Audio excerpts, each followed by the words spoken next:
Huwag kang gumamit ng contact lens na parang magmumukha ka ng bayawak. Balita ko, malapit na naman graduation mo.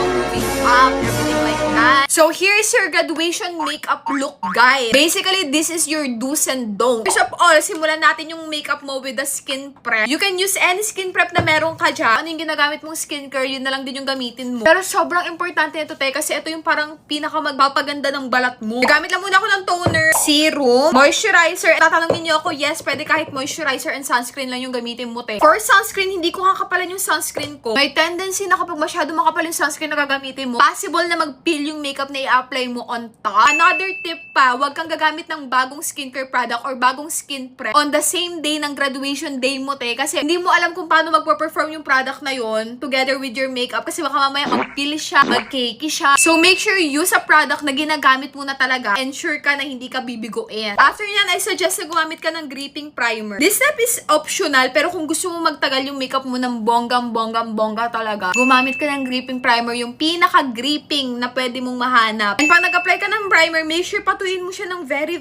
light. Huwag mo siyang patungan agad ng foundation kasi possible na hindi mag-mix ng tama yung foundation and primer na gagamitin mo. So, I suggest na wait for like at least 30 seconds na mag-set siya sa balat mo. Then, after niya, pwede ka na gumamit ng foundation o kahit anong foundation na gusto mong gamitin, pero I suggest gumamit ka na ng pinaka-pangmalakasan mong foundation dyan. Pwede kayong gumamit ng cushion, foundation, pero I don't suggest na gumamit kayo ng like tinted sunscreen kasi baka mamaya merong flashback yung base na gagamitin mo. Which another tip pa pala, i-test out mo yung foundation or mga makeup products na gagamitin mo. Tapusin mo yung makeup look mo, after mo mag-makeup, kumuha ka ng camera na may flash, pwedeng cellphone, pwedeng camera, and i-test out mo siya kung magkakaroon siya ng flashback. Kasi hindi mo alam, baka mamaya yung base pala na gagamitin mo is meron siyang flashback, te, hindi ko alam. Lalo na kung yung graduation nyo is gaganapin ng gabi. Diyos ko, te, baka mamaya magmukha ka multo sa mga pictures nyo. For foundation, binlend ko lang siya with a sponge. Huwag mo kakalimutan lagyan yung tenga mo, yung dito sa bandang dito, kasi minsan kapag nag-picture kayo, magugulat ka magkaiba yung kulay ng leeg tsaka mukha mo. Lalo na kung yung foundation na gamitin mo is hindi mo ka perfect shade matte, make sure na i-apply mo na lang siya sa buong yan. Pero ingatan mo rin dito, te, kasi baka malagyan yung uniform or yung toga mo. O, di ba sabi sa inyo yun, sa ulado ko na talaga to eh. After niya, mag-apply lang ako ng contour and I suggest na wag mo i-apply directly lahat ng product sa mukha mo. May tendency na sa sobrang kaba mo, baka maparami yung lagay mo. So, i-apply mo siya sa likod ng kamay mong ganyan. And then, kunin mo siya with a brush para in this way, mas kontrolado mo yung product na i-apply mo sa mukha mo. Mas less prone kang magkamali. By the way, pwede ka rin pala mag-apply ng contact lens kung gusto mo mag-contact lens, te. Pero I suggest na wag kang gumamit ng contact lens na parang magmumukha ka ng bayawak. Graduation nyo, te. Minsan lang yan mangyari sa buhay mo. And possible pala ilagay nyo pa yung picture na yan sa picture frame. Ayaw mo naman nang balikan yung picture mo noon, tapos magtataka ka, bakit ganyan yung mata ko dyan? So,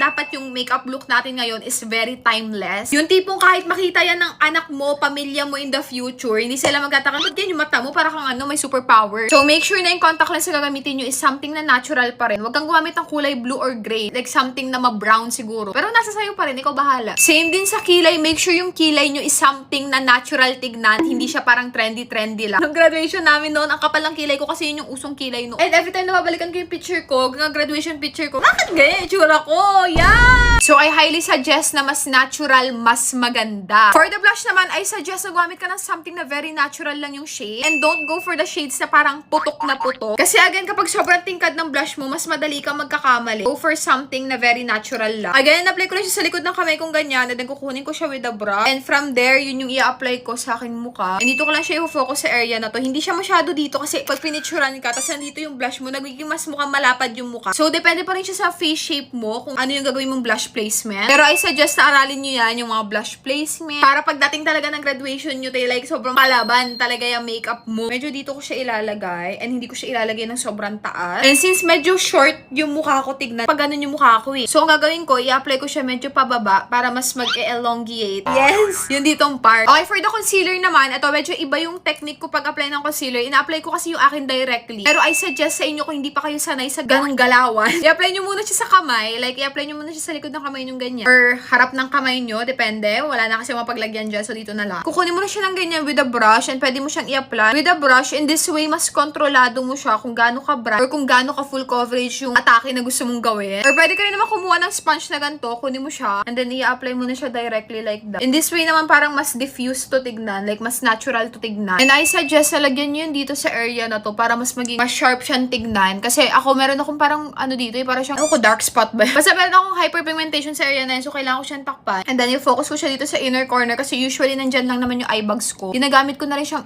pang-cut dito sa area na to para mas mumukha siyang brighter. And since gusto ko mas ma-highlight yung front part ng mukha ko kasi nga pa nag-picture ko pa, so gusto ko mas ma-highlight to and yung bridge ng ilong ko. So, i-apply ko siya dito at sa baba. After ko siya mailapat na ganyan, i-blend ko lang yung edges niya with the sponge para talaga sobrang seamless siya tignan. And another tip pa na maibigay ko sa inyo is mas damihan nyo yung makeup na ilalagay nyo ngayon. Like, compare sa everyday makeup look nyo, mas damihan mo siya ng mga 10% or 15%. Kasi sure akong pagpapawisan ka dyan and you want your makeup to last ng mas matagal, mas marami, mas maganda. And gamit yung blush brush na ginamit ko kanina, i-reapply ko lang ng konti yung blush dito sa area na to. And just like that, tapos na tayo sa ating cream and liquid product. Kaso lang kulang na yung time ko, so go to part 2!